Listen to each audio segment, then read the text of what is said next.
La définition du mercenaire, c'est un combattant recruté à l'étranger qui participe activement au combat et qui est rémunéré généralement de façon un petit peu plus généreuse que les soldats réguliers parce qu'il apporte une compétence que le pays n'a pas. Il est un peu à part.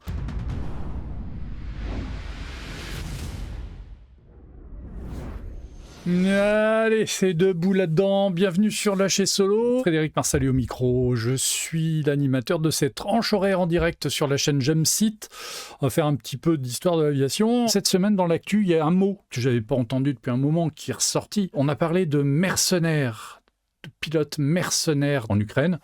À savoir s'ils sont déjà en service ou s'ils vont l'être. Je sais qu'il y a des gens qui poussent pour qu'il y ait un petit peu comme c'était le cas pendant la guerre d'Espagne, une espèce d'escadrille internationale de volontaires pour venir aider l'Ukraine. Bon, ok, très bien, c'est de l'actu. Pour l'instant, les informations sont assez parcellaires, très compliquées à traiter. Mais comme d'habitude, on a des gens qui ont réagi en disant « Ouais, les mercenaires dans l'aérien, tout ça, ouais, c'est quoi ce délire ?» Ce délire, il a toujours existé. Faut être très clair. Depuis que l'aviation existe, il y a eu des mercenaires. D'ailleurs, les premiers pilotes de l'histoire de l'aviation sont plus ou moins déjà des mercenaires, puisqu'ils volaient pour le constructeur machin ou pour le constructeur truc, en fonction de ce qu'on les payait. Bon, alors, c'est des mercenaires? Non, mais c'est des pigistes. Le pigiste est un peu le mercenaire de la presse aussi, il faut quand même le dire. Donc bon, on va revenir sur ce qu'est un mercenaire. On va revenir aussi sur des grandes histoires de mercenaires aériens. On va voyager un peu. Bon, il y a une grande histoire qui domine un petit peu le sujet. On ne l'évitera pas, mais on va essayer de vous montrer quelques autres anecdotes un peu célèbres dans cette idée-là. Parce que moi, quand on m'a parlé de ces histoires de mercenaires, tout ça, ma réaction de base, c'était de penser à cet album de Bogdani qui se passe dans les Balkans, à la fin des années 90, pendant la guerre en Yougoslavie. Et je ne veux pas vous déflorer le sujet, mais pour ceux qui l'ont lu et par rapport à l'actualité, ça correspond un petit peu. C'est un très bon album, dessiné par Bergès. On reparlera des BD peut-être un jour, on m'a suggéré ça, on verra. Mais oui, Bogdani, quand c'était dessiné par Bergès, j'étais assez fan, et celui-là, c'est pas son meilleur album, parce qu'à côté de la trilogie nucléaire, par exemple, bon, mais ça reste un bel album d'aventure de Bogdani.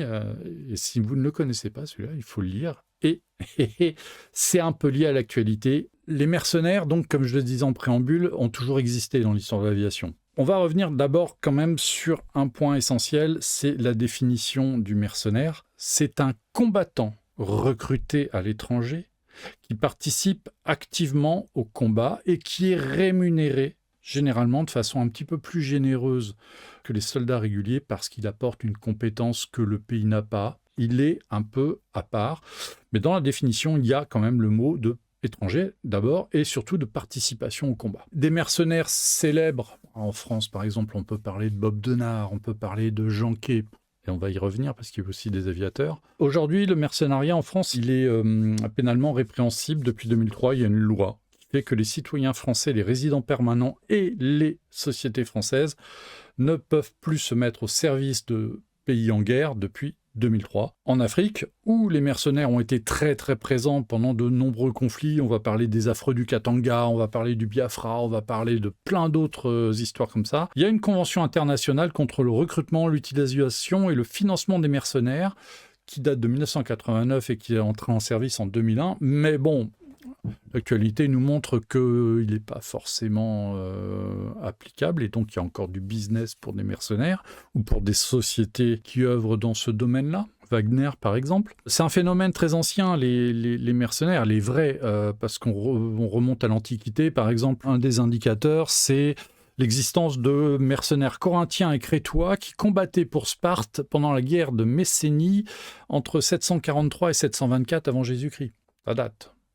On peut parler, par exemple, alors, même si juridiquement il y a eu des ajustements, mais les gardes suisses du Vatican pourraient être qualifiés de mercenaires, même s'ils ne participent plus au combat. Plus ou moins, les légions étrangères sont des mercenaires au profit de l'État français. Mécaniquement, oui. Juridiquement, non, parce qu'ils sont couverts, par exemple, par la Convention de Genève sur les prisonniers de guerre. Un mercenaire ne l'est pas. Un mercenaire, s'il est pris, c'est un prisonnier de droit commun.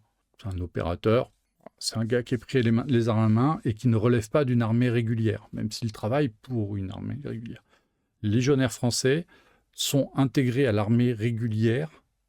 Il y a des accords internationaux qui le reconnaissent, dont la Convention de Genève. Techniquement, ça ressemble, mais juridiquement, ça n'en est pas. C'est comme ça. Les gardes suisses aussi ont fait l'objet d'accords internationaux pour qu'ils soient reconnus en tant que combattants, même s'ils ne combattent pas, donc protégés par la Convention de Genève, ce qui ne serait pas s'ils étaient des vrais mercenaires. Donc c'est pour ça que des petites nuances comme ça. Après, on a bien vu il y a 15 jours que la Convention de Genève, si tu n'avais pas envie de la respecter, ça passait crème. Hein. Et en fait, dès que l'aviation a commencé à émerger, très vite, on a eu des mercenaires. Et très vite, c'est là où l'histoire devient intéressante, c'est que les premières missions de guerre opérées dans les années 1910 avec des avions ont été opérées par des mercenaires. Là, à l'image, vous avez monsieur John Moisant.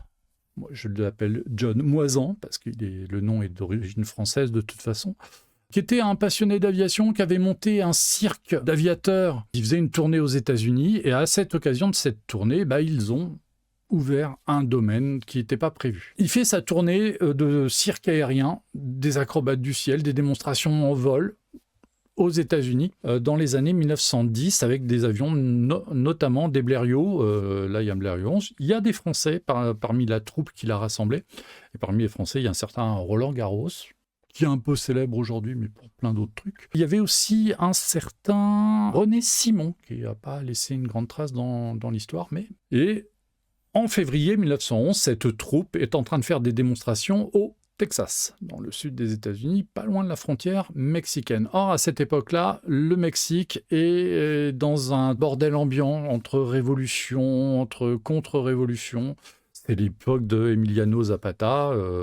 C'est une époque sur laquelle aussi on a fait quelques grands films. La révolution mexicaine et le gouvernement mexicain a le vent de la présence d'avions pas très loin et il contacte Moisant et moyennant finance, est-ce que tu pourrais pas envoyer un avion faire des reconnaissances sur tel ou tel secteur ? Comme c'est un cirque et que de toute façon ça fonctionne que sur le pognon, Moisant dit OK, et puis il y a un pilote, Charles Hamilton, qui effectue la toute première mission de reconnaissance opérationnelle sur un front, sur un conflit. Ça se passe donc en février 1911. Est-ce que à ce moment-là, Charles Hamilton peut être considéré comme un mercenaire du ciel ? Oui. Même s'il ne participe pas au combat, puisqu'il ne fait que reconnaître, mais il communique après le résultat de ses observations au gouvernement au gouvernement mexicain, qui peut ensuite utiliser et engager ses troupes. Et effectivement, la présence du cirque fait qu'il y a plusieurs missions qui sont mandatées. Alors le côté rigolo de l'histoire, c'est que comme c'est des avions qui passent et que les soldats mexicains n'en ont pas vu souvent, ils regardent passer les avions, on ne leur tire pas dessus. Oui, c'était une attraction. C'est ça qui est drôle dans l'histoire. La première mission de reconnaissance, l'adversaire ne tire pas dessus parce que « Oh, un avion !» Ah là, ça a été très très très beau tout ça. Première intervention de mercenaires du ciel. On retrouve des mercenaires aériens et des pilotes engagés dans un conflit. Le gouvernement mexicain a engagé des pilotes et les révolutionnaires aussi de leur côté. Et un jour, les pilotes des deux se sont croisés en plein ciel avec les deux avions que vous avez là à l'écran. En haut, vous avez un biplan Curtiss qui était piloté par Dean Ivan Lamb. Et en bas, vous avez un Christopherson qui était piloté par un certain Phil Rader. Et ils ont engagé un combat aérien au pistolet. Enfin non, c'était des revolvers, mais ça revient au même. Résultat nul. Ils n'ont pas réussi à se tirer dessus, ils n'ont pas réussi à se faire de dégâts. Ils sont rentrés chacun à leur base. Mais si on vous parle des premiers combats aériens de l'histoire et qu'on vous dit c'est au début de la Première Guerre mondiale, non, c'est pendant la guerre du Mexique en 1913. Le premier combat aérien, la première victoire aérienne est française, c'est Franz et Queneau, deux pilotes français qui ont abattu un taube ou un albatros en octobre 1914, mais le premier vrai combat aérien, alors là, ils n'engageaient pas on est un petit peu hors sujet, ils n'engageaient pas des mercenaires, c'était des pilotes de troupes régulières. C'est au tout début de la Première Guerre mondiale. C'est un pilote russe qui a croisé un avion allemand sur le front des Balkans. Quand il a vu l'avion adverse, Nesterov a dit « Bon, je vais essayer de les percuter ». Il a réussi à les percuter, mais enfin, Les 3 aviateurs, puisque c'était un biplace, il y avait un pilote et un observateur dans sa cible, et lui-même sont morts. Donc bon, la victoire aérienne, elle est un peu à la Pyrrhus, quoi. On revient en 1913, toujours dans cette région des Balkans. S'est déroulé aussi le premier bombardement de l'histoire. Ça s'est passé en février 1913, avec utilisation d'avions et des pilotes mercenaires pour la reconnaissance. Le 8 février 1913, un mercenaire russe est allé bombarder un fort qui était tenu par les Turcs. Alors c'est dans la région de Corfou. Et il s'est dit, bon bah voilà, j'ai mon avion, on fait de la reconnaissance, c'est très bien, mais je vais balancer quelques petites bombes. Alors il balance, pour la petite histoire, c'était des bombes qui étaient très très légères, et il les balançait en les poussant avec le pied. Donc la précision n'était pas extraordinaire. La puissance de feu n'était pas extraordinaire non plus. Il a quand même un peu semé la panique dans le fort et dans les alentours. Il a essuyé quelques tirs. Il a pris une balle dans le réservoir. Sur le chemin du retour, il est tombé à sec. Il a été obligé de se poser, mais il était en zone amie, donc il n'a pas été capturé. Néanmoins, on peut aussi considérer que le premier bombardement de l'histoire, fait par un mercenaire russe, et aussi le premier avion descendu par la DCA, finalement, puisque il a été obligé de se poser en urgence. Bon, ça s'est bien terminé pour lui, mais l'histoire commence là, et on est quand même plus d'1 an avant le début de la Première Guerre mondiale. La localisation précise, c'est près de Preveza, en Grèce, donc c'est sur la côte, pas très loin de Corfou. Des pilotes mercenaires, on va en trouver énormément après la Première Guerre mondiale, évidemment. Il y en a beaucoup. Et l'histoire est assez connue autour de la guerre d'Espagne. Par exemple, Malraux qui crée une escadrille internationale. On a des Américains, des Anglais qui s'engagent dans un camp ou dans l'autre. Alors, il y a eu pas mal d'engagement du côté républicain, effectivement. D'ailleurs, au côté républicain, la France, qui n'était pas belligérante, a livré quand même des avions qui étaient utilisés. Bon, voilà. Pour l'anecdote, il y a un Dewoitine D500 qui a eu une victoire aérienne de nuit. Bon, mais là, avec un pilote espagnol, donc on est un tout petit peu hors sujet, mais l'anecdote, elle est marrante. Le Dewoitine D500, qui est un avion qui a des années 20-30, qui a été retiré du service, qui était à l'entrée en guerre de la France, était encore en ligne, mais plus pour des missions d'entraînement, parce qu'il était vraiment totalement dépassé. Un avion qui a eu une victoire aérienne en Espagne. Pour l'anecdote, ça se cite. Mais évidemment, pendant la Seconde Guerre mondiale, l'histoire de mercenaires aériens la plus connue, elle est inévitable, elle est extraordinaire. C'est l'histoire des Flying Tigers, les tigres volants. Et ici, à l'écran, vous avez donc le promoteur de cette escadrille qui s'appelle Clearly Chennault. Bon, on va l'appeler Chennault parce que lui aussi, c'est un nom français à la base. Chennault était un pilote qui a intégré l'US Army Air Force, l'US Army Air Corps en 1917, et il a été donc militaire américain de 1917 à 1937. En 1937, il quitte l'armée parce qu'il est en différend avec sa hiérarchie, comme ça arrive assez régulièrement dans ces histoires-là, puis en plus il a un petit problème médical qui n'empêche pas de continuer sa carrière, et en fait en 1937, il devient le conseiller aviation de Chiang Kai-shek, qui est à la tête de la Chine à ce moment-là, qui fait face à une invasion japonaise assez violente et dont les troupes sont assez désorganisées, qui ne disposent pas d'aviation. En fait, il avait confié son aviation, il me semble, à des instructeurs anglais qui s'étaient montrés totalement, alors pas incompétents, mais pire. C'était des mecs qui étaient là juste pour le pognon, qui n'avaient pas les compétences pour créer la force aérienne dont Chiang Kai-shek avait besoin pour faire face à l'invasion japonaise, et puis déjà à des problèmes pré-révolutionnaires, puisqu'il y avait déjà une petite guérilla communiste qui était engagée. Il avait besoin d'avions. Il embauche Chennault comme conseiller aviation. Il essaye pendant plusieurs mois d'essayer d'installer quelque chose, de créer quelque chose avec les moyens existants qui étaient relativement faibles. Et à un moment, il a contacté les États-Unis pour dire « Bon, moi là, j'ai pas assez de matériel, j'y arrive pas, il faut qu'on arrive à trouver une solution. » À ce moment-là, les États-Unis sont non engagés, donc il faut créer quelque chose. Alors, ce sont techniquement des mercenaires, mais ils vont être en fait plutôt des contracteurs, parce qu'ils vont être embauchés, les pilotes dont Chennault a besoin, vont être embauchés par l'intermédiaire d'une société qui s'appelle Camco, et ils vont former comme ça l'American Volunteer Group, la VG, et qui vont adopter un tigre volant comme emblème, et qui va leur laisser ce nom. Ça se passe début 40. Et il arrive, lui, surtout, et c'est là aussi son grand avantage, c'est qu'il arrive à se faire vendre des avions opérationnels utilisables pour ce théâtre d'opération.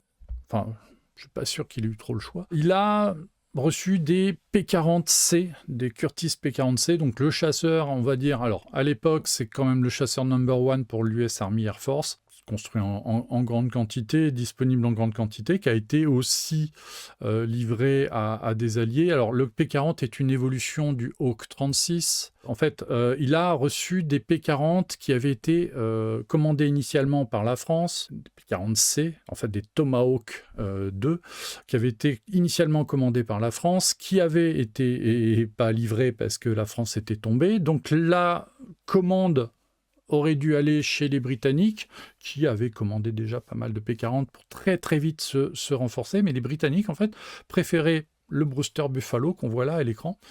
Et le problème, c'est que le Buffalo, quand il a été confronté aux avions japonais, notamment à Singapour, se sont aperçus qu'il n'était pas à la hauteur. Le P-40 aurait sans doute pas fait mieux. Mais ça, c'est une image qui montre un peu le Brewster Buffalo britannique, un petit peu dans son environnement normal au combat, c'est-à-dire poursuivi par des meutes et avec un espoir de survie assez faible, pour l'anecdote. Et donc, Chennault arrive à se faire livrer des P-40 qu'on voit ici gardés en Chine. Il embauche quelques 300 personnels américains via sa société, dont une centaine de pilotes. Pour la petite histoire, les gens ne sont pas embauchés du tout pour être des pilotes. Les formulaires d'engagement sont très très fantaisistes sur les titres des métiers. Il y a même des artistes de cirque qui sont embauchés. En fait, ce sont des pilotes, ce sont des mécanos. Tout ça pour monter une escadrille qui va être utilisée par la Chine, par le gouvernement chinois, pour combattre les Japonais. Le temps de créer l'escadrille, de recevoir les avions, ils sont livrés, je crois, à partir du mois d'août. Passe août, septembre, octobre, novembre à se former, à se mettre prêts. Et en fait, ils deviennent opérationnels en décembre 1941. Voilà leur insigne qui est resté dans l'histoire, qui fait l'objet de déclinaisons à l'infini. Les tigres volants, il faut dire qu'il est quand même très classe. Et puis voilà. Donc le P-40, l'histoire du P-40, c'est un avion qui est très important dans l'histoire de la Seconde Guerre mondiale. En fait, il tire ses racines du Curtiss Hawk 75, dont on a un exemplaire ici qui a été restauré en état de vol par Stéphane Gray et qui est présenté là à la Ferté-Alais. La différence entre le P-40 et le Curtiss Hawk 75, c'est le moteur. Ici, on a un moteur en étoile. C'est un R1830 en étoile. La France en avait commandé juste avant la guerre pour monter très très vite ses effectifs parce que y avait urgence. Bien sûr, il y avait des Morane-Saulnier 406, bien sûr, le D520 arrivait, mais entre-temps, pour faire le tuilage, il fallait des machines. Et en fait, la France a fait opter sur le Hawk 75. Elle n'a pas regretté parce que pendant la bataille de France, c'est le Hawk 75 qui a eu le plus de victoires, ce qui signifie que l'avion était quand même pas mauvais. Il avait des lacunes, mais c'était pas un mauvais avion, loin s'en faut. Et ce dont Curtiss s'était rendu compte, et ils ont fait évoluer leur machine avec le P-40, qui lui reçoit un moteur Allison en ligne, et qui, avec un moteur un petit peu puissant, une aérodynamique un petit peu revue, avec un armement qui a pas mal évolué, est devenu un avion un petit peu plus efficace. Et au début de la Seconde Guerre mondiale, le P-40 est quand même l'avion qui a pris les premiers chocs de face. Quelque part, si on veut faire une analogie, le P-40 est un petit peu aux États-Unis ce que le Hurricane a été pour les Anglais. C'est-à-dire que c'était pas le meilleur avion, c'était celui qui était là et qui a fait ce qu'il a pu, plutôt bien en général, mais qui se fait après masquer dans l'histoire par ses successeurs, parce qu'après le P-40 arrive quoi ? Le P-47, le P-38, le P-51... Waouh, ouais, là on change de catégorie. Mais c'est le P-40 qui a encaissé les premiers chocs. Et le P-40 a été livré aux Flying Tigers pour faire ce qu'il pouvait faire. Là, on a un P-40, donc c'est celui de Georges Pérez à la Ferté. La différence entre le P-40 tel qu'on l'a là et le P-40 qui était utilisé notamment par les Tigres volants, ce n'était pas tout à fait la même version. Si on a une version avec un armement qui est constitué de 6 mitrailleuses de 12-7, 3 dans chaque aile, le P-40C utilisé par nos amis des Flying Tigers, c'était 2 mitrailleuses de 7-7 dans les ailes et 2 12-7 dans le nez. Un armement un tout petit peu plus léger. Le moteur était un petit peu moins puissant aussi. Le P-40C était quand même un petit peu plus lent que les autres versions. Donc c'était pas Voilà, c'était pas un avion parfait, mais au moins c'est celui dont ils ont pu obtenir quelques exemplaires avec lesquels ils se sont battus donc à partir de 1941, décembre 41, à peu près au même moment que Pearl Harbor. Après l'aventure des Tigres volants qui sont intégrés à l'US Army Air Force en juillet 1942, lui réintègre donc l'US Army Air Force, obtient le commandement d'une Air Force, la 14e, et puis après-guerre il crée, parce qu'il a quand même toujours ce goût de l'aventure, la Civil Air Transport, qui est en fait une compagnie de transport aérien, notamment avec des C-46 qui sert aux nationalistes chinois pour faire un pont aérien vers Taïwan. Et en 1951, la CAT, la Civil Air Transport, elle est quand même rachetée pour devenir Air America.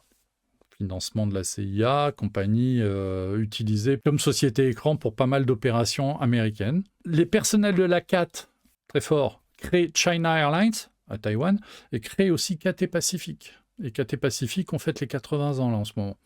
Et donc Chen Ho, il meurt d'un cancer du poumon en 1958.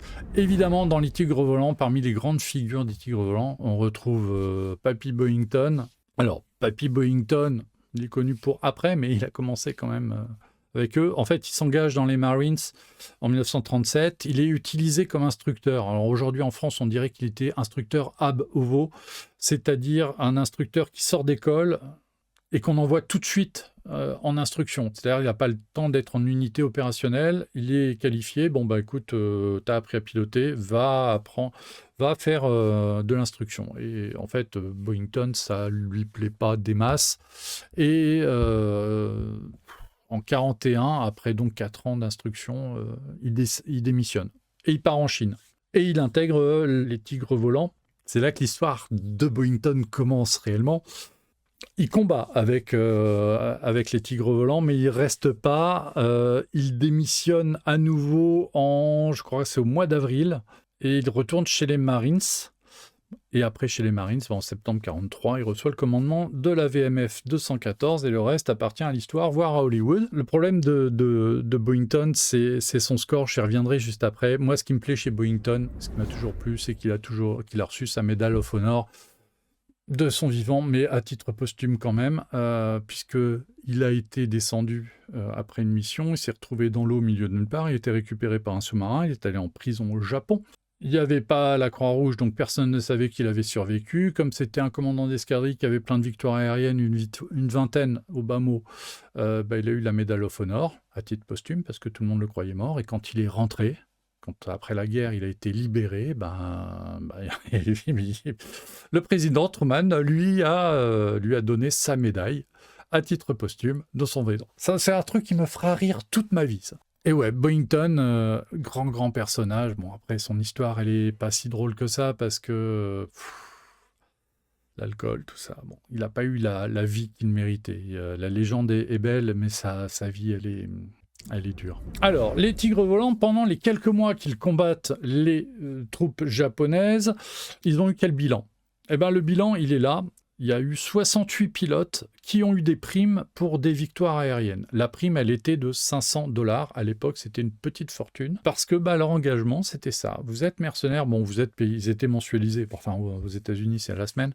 Mais ils avaient un salaire de base qui n'était pas énorme. Et évidemment, pour les motiver, à chaque victoire aérienne, il y avait la prime qui tombait. Et la prime de $500, elle était importante. Donc, il y a eu 68 pilotes qui ont touché des primes, dont 26 pilotes ont eu plus de 5 victoires, ce qui en fait techniquement des as. Alors, la comptabilité des victoires aériennes des Tigres volants, on ne va pas rentrer dedans. Beaucoup d'historiens s'y sont cassés les dents parce que, oulala, les archives, tout ça, les témoignages douteux. Mais en gros, les Chinois n'étaient pas complètement débiles non plus. Pour qu'une victoire soit homologuée et fasse l'objet d'une prime, il fallait que l'épave soit retrouvée. Donc ça, on retrouve un petit peu ce qu'on trouvait en 14-18 avec la chasse française, où s'il n'y avait pas, si on ne retrouvait pas l'épave, ou s'il n'y avait pas des témoins directs de la victoire aérienne, elle n'était pas attribuée. D'autres nations n'avaient pas ces scrupules-là. Mais en tout cas, les Chinois, comme c'était leur argent, ils faisaient un peu attention. Ensuite, le problème, c'est qu'ils comptabilisaient aussi comme victoire les avions détruits au sol. Et là, pour aller chercher les épaves, c'était un tout petit peu plus compliqué.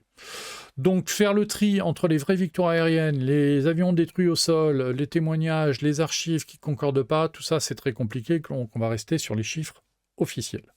Le top scorer des Tigres volants, c'est un monsieur qui s'appelait Robert Neal, qui était un ancien pilote de l'US Navy. Il a eu, selon les sources, entre 13 et 15 victoires. Ce qui est pas mal du tout, en 6 mois, c'est quand même pas mal. Boeington, selon le journal de marche de l'unité, il a 4 victoires et demi. Alors les demi, c'est quand ils sont 2 à tirer sur la même cible. En réalité, il en aurait un petit peu moins. En fonction des sources, on lui attribue du temps des Tigres volants entre 2 et 3 victoires et demie. Après, il en a eu un petit peu plus quand il était aux têtes brûlées. Pareil, un certain nombre qui sont assez douteuses. Évidemment, quand vous êtes payé à la victoire aérienne, ça peut tricher un tout petit peu. Les Tigres volants, au total, on leur attribue entre 230 et 296 victoires, donc entre décembre 1941 et juillet 1942. C'est un score qui est quand même énorme. À titre de comparaison, le Normandie Niemen, qui a combattu entre 42 et 45, alors, évidemment avec des pauses dans les combats pendant l'hiver, mais c'est 273 victoires. Dans l'histoire de Boeington, la VMF 214, donc les têtes brûlées, c'est 97 victoires aériennes en combat aérien et un total de 203 avions japonais détruits. Donc le score, il est assez énorme. Bon, après, ils ont rencontré très régulièrement des avions japonais, et notamment celui qui est à l'écran, qui est un Ki-27, monomoteur léger, très très maniable, les avions japonais de cette époque-là. Le P-40, fallait pas qu'il s'engage dans un combat tournoyant avec ces avions-là. Il était sûr de perdre. Donc, il y avait des tactiques que les pilotes américains ont réussi à mettre au point pour avoir des scores. Mais face aux avions japonais, ils ont quand même essuyé des pertes. Au total, il y a eu 21 pilotes des Tigres volants qui ont été tués face à l'ennemi. Alors, en combat aérien, mais aussi par des bombardements. La plupart des victoires aériennes des Tigres volants, c'est donc contre des Ki-27 et aussi contre des Ki-43 Oscar, des avions de l'armée, enfin de l'armée de l'air japonaise. Là, c'est une photo d'un Ki-43 fin de guerre, parce que le Ki-43 était toujours en service en 1945, et là, visiblement, c'est un départ pour une mission sans retour. Bah oui, l'avion a été utilisé en fin de guerre aussi pour ces missions-là. Parmi les cibles, alors il y a le Ki-15 Babs, que je ne connaissais pas très bien. Et puis ils ont aussi affronté des bombardiers Ki-21 Sally, des Ki-30 Anne. Alors, dans certaines sources, on a des Ki-45, mais alors je ne suis pas sûr pour celui-là, parce que visiblement, l'avion rentre en service juste après. Donc ces revendications-là, je les trouve douteuses. Alors il y a peut-être confusion avec d'autres avions comme le Ki-46 Dina. Ils n'ont jamais rencontré aucun zéro.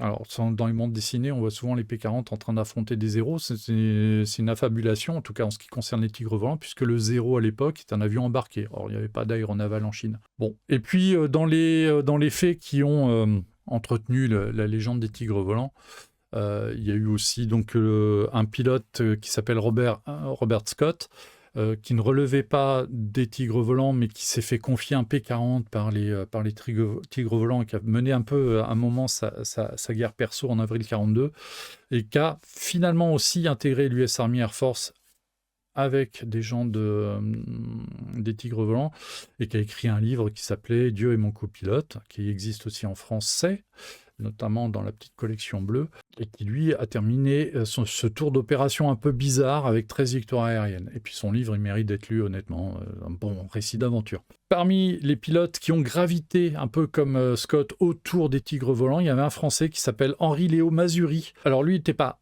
membre de l'American Volunteer Group, mais il traînait dans le coin, et il a servi comme pilote de liaison sur des avions de transport, notamment. Si le souvenir des Tigres volants est encore très très fort chez nous, c'est qu'en plus, derrière, ils ont essaimé.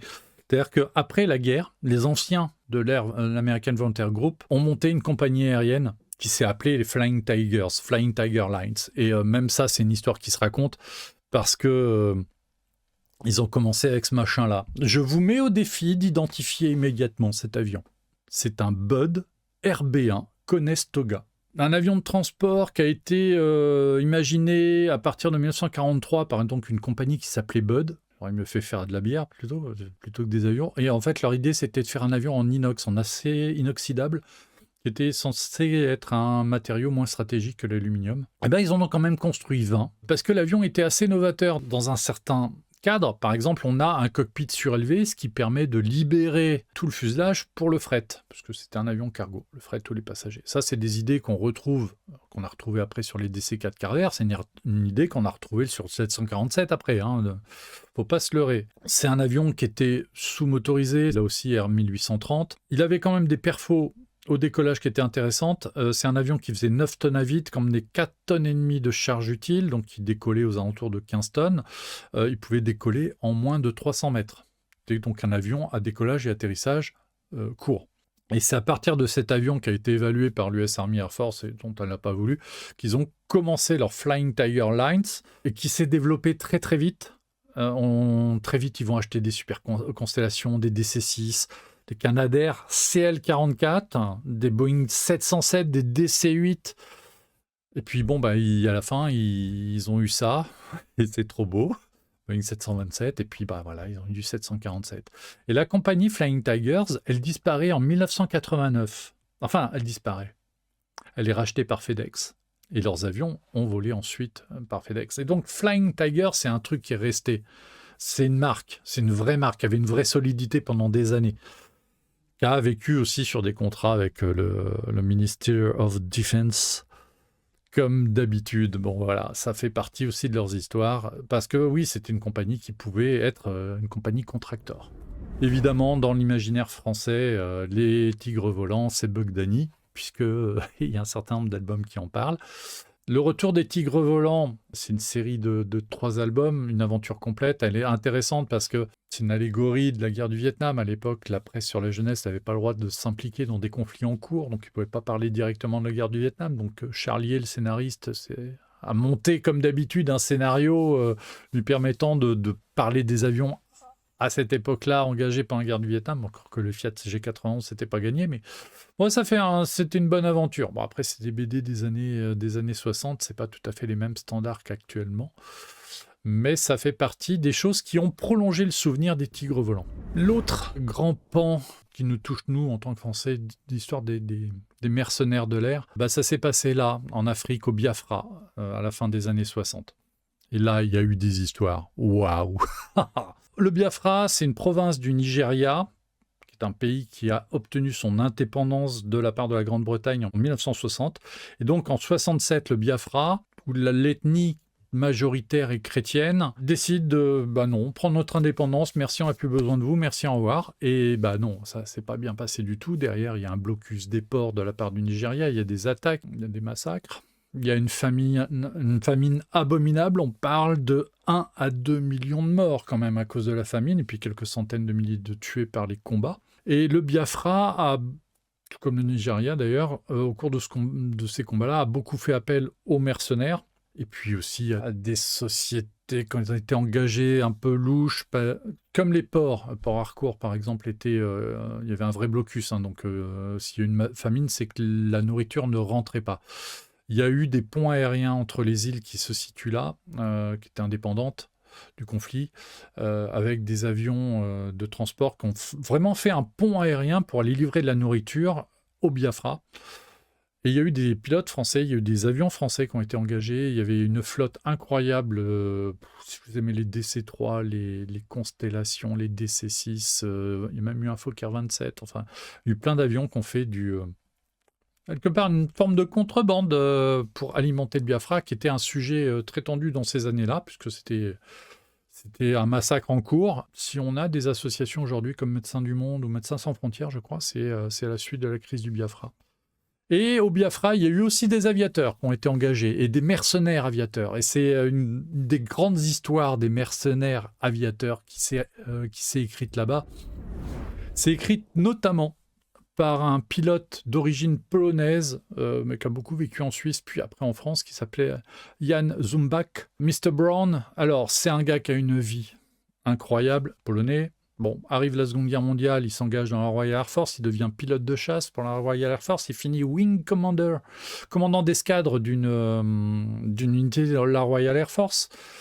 Ce genre de mec après-guerre, un peu désœuvré, il a monté des sociétés, a monté des compagnies, il a surtout monté des combines, il a eu une vie de dingue, il a brassé des millions et du jour au lendemain, il se retrouvait pauvre. Et puis, le démon de l'aventure l'a repris. Il a fait partie de l'aventure du Katanga, une province au Congo qui avait fait sécession aussi et sur lequel les mercenaires ont été très, très, très, très actifs. Au Katanga, par exemple, il pilotait un bimoteur britannique, un Dove, je crois, sur lequel ils avaient installé une mitrailleuse de 12-7 en sabord, un peu à la façon des gunships de la guerre du Vietnam. Voilà. Mr. Brown, dans ses œuvres. Et Mr. Brown, après le Katanga, il s'était un peu assagi, et puis finalement, il a croisé un jour un de ses copains qui lui dit « Dis donc, j'aurais besoin de toi pour convoyer des avions Biafra. » Bon, bah ok, c'est quoi comme avion? C'est 2 A-26 Invader que je viens de racheter en surplus, dont celui qui est à l'écran, qui est en fait un RB-26, donc un Invader de reconnaissance.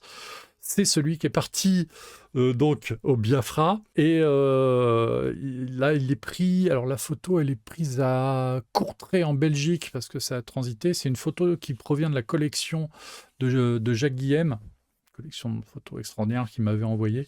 Il n'y en a pas beaucoup des photos de cette qualité-là, de ces avions-là. Bon, bref, il part avec ces avions-là au Biafra. 2 avions, il les livre. À la base, il ne devait ne faire que les livrer, puis finalement, il a fait quelques missions de combat avec. Celui-là, par exemple, c'est un avion de reconnaissance, il n'était pas armé. Alors, donc, un avion pas armé dans une guerre, ça ne sert pas à grand-chose, à part faire un peu de reconnaissance, mais ce n'est pas vraiment ce dont les Biafrais avaient besoin. Ils ont modifié l'avion, ils l'ont armé, ils ont viré tout ce qu'il y avait dans le nez et ils ont mis une mitrailleuse. Alors ça devait être une mitrailleuse d'origine soviétique.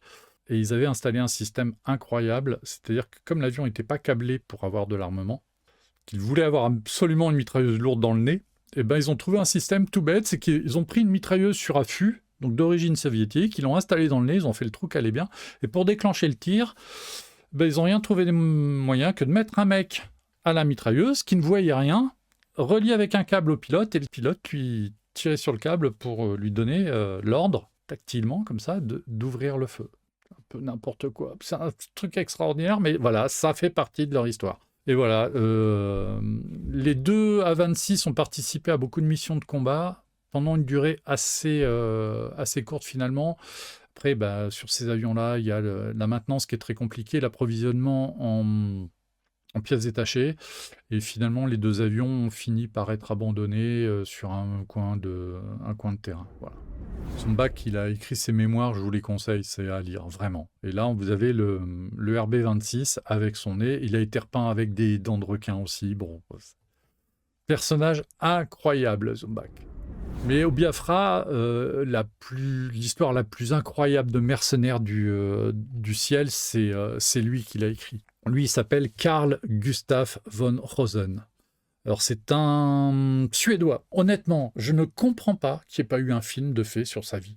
C'est un aventurier, mais au sens maladif du terme, quoi. Faut être très clair. Lui, il s'intéresse à l'aviation parce que sa tante, c'est l'épouse d'Hermann Göring.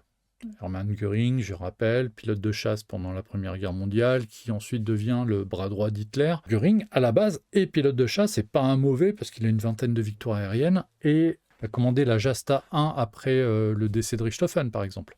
Göring, sa première femme, c'est la tante de von Rosen. Et Rosen, il rencontre Göring, il est fasciné par ce pilote de chasse. Il n'est pas encore devenu le nazi convaincu qu'il est... Enfin, il avait déjà les prémices, mais c'était un héros de guerre. Et le gamin, il croise un héros de guerre qui lui raconte ses combats aériens, il est fasciné. Il devient passionné d'aviation, il devient pilote. Et il devient pilote d'acrobatie en meeting aérien, il devient pilote de ligne pour la KLM, il devient...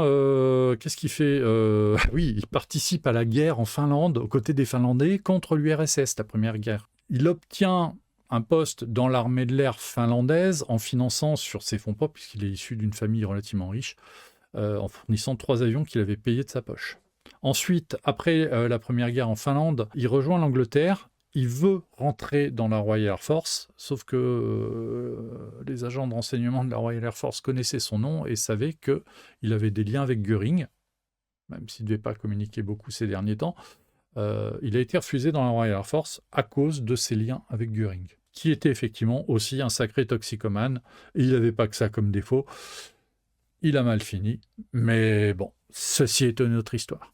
Pour s'occuper, il réintègre la KLM, qui, société néerlandaise, mais occupée, avait réfugié des avions en Angleterre. Et en fait, la KLM volait sur une ligne régulière qui allait de Londres à Lisbonne, Lisbonne étant un pays qui n'était pas impliqué dans le conflit, donc business as usual, et pouvait servir aussi pour la guerre, mais en gros, la KLM partait, il y avait toujours le risque de se faire intercepter au-dessus du golfe de Gascogne, mais donc il était pilote de ligne pour la KLM pendant la Seconde Guerre mondiale. Après-guerre, il a une période de vide, mais il redevient pilote, et il est devient le pilote attitré du secrétaire général des Nations Unies. Alors, à l'époque où c'était Dag Hammarskjöld, qui était le secrétaire général, et qui est mort dans un accident d'avion, un DC-6, au début des années 60 au Congo. Un accident dont on ne sait pas si c'était vraiment un accident ou si l'avion a été descendu, et ce jour-là, Van Rosen n'était pas aux commandes parce qu'il était malade. Donc en plus, il avait du bol. Et donc, arrive la crise du Biafra en 67, le Biafra avait vraiment besoin d'avions pour combattre sur place parce que le Nigeria disposait d'avions de chasse, notamment des MiG-17, et faisait beaucoup de dégâts au Biafrais. Et donc, comme pour le A-26 de Mr. Brown, il fallait des avions. Et donc, Van Rosen décide de créer une escadrille pour les Biafrais. Et il a acheté ça comme avion. Alors ça, c'est un Malmö MFI. Bon, ça n'a pas l'air gros, ça n'a pas l'air solide. Ouais, c'était pas gros, c'était pas solide. C'est un monomoteur léger qui a été conçu donc à Malmö, construit à 70 exemplaires par son constructeur initial, mais la licence a été vendue chez Bolko, et Bolko en Allemagne en a construit 200. C'est pas non plus un best-seller, mais c'est un avion qui est intéressant. Il a des perfos qui sont quand même pas mal, parce que c'est un petit biplace côte-côte, donc d'entraînement initial. Il y a plein d'avions comme ça, le Cessna 150, aujourd'hui on a du PS-28, on a de l'Elixir, par exemple, sur cette catégorie d'avions légers d'entraînement initial et de formation côte-côte, qui fait... Alors, le MFI fait 340 kg à vide, 575 kg masse max au décollage. Il est propulsé par un moteur Continental de 100 chevaux, autant dire que c'est pas un foudre de guerre non plus. La vitesse max, elle est quand même pas mal parce que 127 nœuds, il faut aller les chercher, 116 nœuds en régime économique avec une autonomie de 800 km. En régime très économique parce que le réservoir ne fait que 80 litres. Donc l'avion est léger, on l'a vu, il n'est pas très grand, 5,85 m de long, 7,43 m d'envergure. Donc vraiment petit avion léger. Il en achète 5 via une école de pilotage qui se situe en Tanzanie, mais via le truchement d'une société française. Il a payé ses avions environ 10 000 $ pièce. Début 1969. Ces avions sont livrés en France et ils sont modifiés sur place pour emmener des pods lance-roquettes SNEB 68 mm. Alors SNEB, c'est des roquettes françaises, c'est la société nouvelle des établissements Edgar Brandt. C'est du 68 mm, donc c'est quand même du calibre costaud. Donc en fait, il y a 6 roquettes par panier, donc 12 au total. Ça fait quand même une belle salve d'artillerie quand l'avion tire. Et malgré tout, même si l'avion est léger, il peut encaisser le tir. D'ailleurs, ils vont montrer qu'ils peuvent vraiment combattre. Les avions sont livrés à Libreville, au Gabon, ils sont embarqués, démontés dans des Lockheed Constellation, et arrivent sur place les pilotes que Van Rosen a embauchés, donc des pilotes suédois, mais aussi 2 pilotes biafrais. D'ailleurs, on les voit là, en attente, donc on a des avions qui n'ont pas encore été camouflés, puis un certain nombre qui ont été repeints, qui donc attendent d'être engagés. Alors les avions ont été baptisés Minicoin par leurs équipages. Alors c'est un double jeu de mots, parce que Minicoin, c'est petite pièce, petite monnaie, donc c'est des avions pas chers. Mais COIN, c'est aussi l'acronyme pour Counter-Insurgency Aircraft, donc avions de lutte anti-guérilla, ce qu'ils étaient réellement. Et Mini, bah oui, parce que c'était pas un DA-10 non plus. Ils engagent leur premier raid le 22 mai 1969 contre le terrain de Port Harcourt, où étaient basés les MiG-17 nigérians. Ça donnait ça. Bon, ça c'est une vue d'artiste, mais assez représentative. Ils ont essuyé des tirs de ADCA, parce que bon, le terrain était défendu, mais les Nigérians ne s'attendaient pas à une attaque aérienne. Et ils y ont laissé quelques MiG qui ont été détruits à coups de roquettes par des avions vraiment très très légers, qui en plus avaient l'avantage de se poser sur des terrains très courts, donc ils n'avaient pas besoin d'une grosse base pour opérer. Et ça a été très très important dans leur histoire. Donc ça, c'est le 22 mai 69. Les 5 pilotes sont engagés, les 5 avions reviennent et ont détruit plusieurs MiG, au moins 2, et aussi un Ilyushin qui est sérieusement endommagé. Le lendemain, ils attaquent un autre terrain où ils détruisent un Ilyushin, donc un bombardier, c'est un Ilyushin 28. Et 3 jours plus tard, ils attaquent le terrain d'Enugu, où ils détruisent 2 Ilyushin et encore 2 MiG-17. C'est-à-dire qu'en quelques jours, ils détruisent une grosse partie de la force aérienne nigériane, et ça a un impact donc pour le Nigeria qui est très très fort, mais alors c'est un retentissement international parce que c'est un coup de maître, un coup de génie, avec des moyens dérisoires, ils ont mis par terre une partie de la force aérienne ennemie. C'est la même chose que quand l'Ukraine attaque des bases russes avec des drones. C'est un peu la même démarche avec des moyens dérisoires, mise de fonds ridicule et résultat énorme. Ça a un coup de tonnerre médiatique monstrueux. Von Rosen est obligé de revenir en Europe parce qu'il est convoqué pour s'expliquer sur sa participation à cette guerre. Il est mercenaire, c'est pas très, très bien vu. Il arrive à s'arranger pour pas être condamné. Et pendant ce temps-là, ces avions continuent à faire des raids. Par contre, ils ont subi leur première perte quelques mois plus tard, en novembre, au cours d'une mission crépusculaire nocturne. Ils arrivent à être suivis par un MiG-17 qui était piloté par un mercenaire est-allemand. Et après, le terrain où les avions se sont posés et attaqués, donc il y a un certain nombre de pertes matérielles. Et les avions finissent comme ils finissent toujours dans ce genre de guerre, problème de panne irrésoluble, et puis le Biafra tombe. En janvier 1970, le Niger réintègre le Biafra. On a arrêté de compter les morts parce que c'était une horreur. Von Rosen, lui, se réfugie en Éthiopie. Et puis, il est mort quelques années plus tard lors d'une fusillade avec la guérilla somalienne. Mais c'est un personnage de roman incroyable. Et surtout, ce qui est important de voir dans cette histoire, c'est qu'avec des moyens très légers, des mini-coins, des petits avions légers, il a fait beaucoup de mal à l'aviation nigériane. Alors, il n'a pas changé le cours de l'histoire, mais il a frappé un grand coup. Ça a inspiré des avions. Parce qu'en France, par exemple, à la même époque, il y a Morane Saulnier qui décide de créer un avion un petit peu dans l'esprit des mini-coins. Ils ont mis de l'armement sous un rallye. Et ça s'est appelé le rallye guerrier. Ils n'en ont pas vendu des tonnes parce que c'est quand même des engins qui sont d'un usage très très limité. Donc il y a très peu de pays qui peuvent avoir un intérêt à ce genre de machine. Il ne faut vraiment pas beaucoup de défense anti-aérienne. Mais aujourd'hui, en Ukraine, que ce genre de concept, finalement, ça existe toujours. Et au départ de cette histoire, on a une affaire en Ukraine de pilotes mercenaires. Ça n'a rien de nouveau. Tout ça a déjà été inventé. Et au Biafra, en Afrique, dans les années 60, on avait déjà ce genre de système, de concept. Ça fait partie de l'histoire de l'aviation et c'est presque aussi vieux que l'aviation soi-même. Pour ce lâcher solo, je vous donne mes sources parce que je pense que ça fait partie des choses qu'on peut citer, qu'on doit donner. Donc pour les Flying Tigers, le document le plus intéressant en français, c'est ce petit opuscule.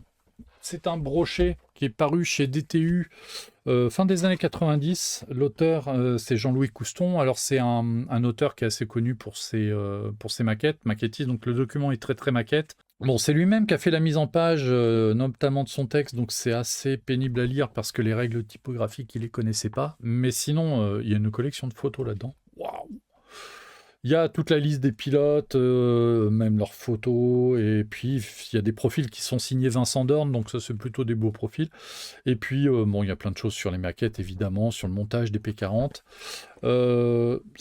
Alors DTU, la maison n'existe plus, je ne sais pas si c'est un bouquin qui se trouve facilement. À l'époque, il était vendu 28,20 €, enfin, ouais. Il y a même le prix en francs, ça vous donne la date, 185 francs à l'époque. Mais en français, il n'y a pas eu beaucoup de publications comme ça, synthétiques et intéressantes. Donc ça, si vous tombez dessus, il faut. Le deuxième, Les Mercenaires de l'air. Alors ça, c'est un souvenir perso, ça, parce que c'était une collection qui s'appelle Collection Time Life. C'était une collection qui était en vente par correspondance et, au début des années 80. Et j'ai eu la chance que mes parents m'en payent quelques exemplaires, dont celui sur les mercenaires de l'air.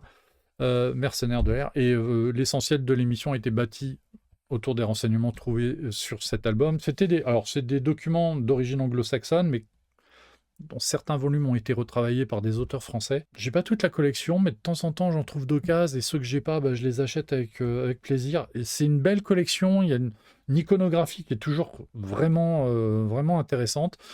On le voit avec la couverture, hein, c'est le tableau que je vous ai montré tout à l'heure, qui a été fait pour cette collection-là. Bon, ça c'est assez anglo-saxon dans l'approche, mais ça se lit bien, c'est de bons récits, et c'est surtout une source documentaire qui est vraiment intéressante, avec des sujets qui sont très peu traités par ailleurs. En français, un livre sur les mercenaires, sur les pilotes mercenaires, j'en connais un, c'est celui-là, et il n'y en a pas d'autres. Donc ça, si vous tombez dessus, jetez-y un œil. Moi, quand je les trouve entre 10 et 20 euros et que je ne l'ai pas, j'achète sans discuter. Voilà. Pour vous donner une idée de l'estimation de ce que ça peut valoir. Plus, c'est comme vous voulez. Moins, vous avez de la chance. Et pour le Biafra en particulier, je conseille ces deux documents. Alors, le Icare, il ne traite que de l'intervention des pilotes français dans la crise du Biafra, mais il y a énormément de choses à dire et c'est vraiment très, très intéressant. L'autre, c'est un livre qui est publié à la fin des années 90 chez Ikoki, une maison qui, en dépit de son nom, est une maison d'édition britannique. C'est sans doute un des meilleurs livres que je possède. Pour une bonne raison, c'est que l'histoire est fascinante, passionnante, qu'elle repose sur une recherche, pas seulement dans les sources et dans les archives, mais aussi beaucoup de témoignages. Et c'est une guerre qui n'a pas laissé beaucoup de traces historiques. Il n'y a pas de documents, il n'y a pas de service historique du Biafra.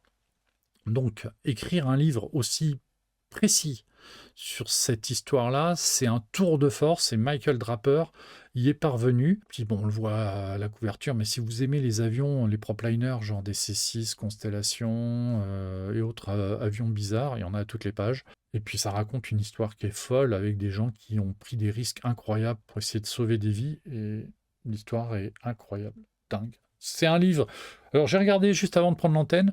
Là j'en ai vu sur Amazon. Alors il n'est plus édité. Hein, on les trouve j'en ai trouvé un exemplaire aux alentours d'une 30aine d'euros. Vu la qualité du livre, n'hésitez pas. C'est vraiment un très très beau bouquin. C'est dense, hein, parce qu'il y a beaucoup de choses à lire, mais c'est très précis. Il n'y a pas de zone laissée dans l'ombre. Hein. L'aventure de Zumbak avec ses invaders, elle est dedans. Les histoires des pilotes français, on les retrouve aussi. Puis surtout, il y a une icono incroyable, et puis c'est une aventure totalement folle. Voilà, des mercenaires dans le ciel, il y en a encore aujourd'hui. Il y en a eu encore beaucoup. Ça, ce sont quelques faits saillants qu'on peut raconter rapidement en 1 heure.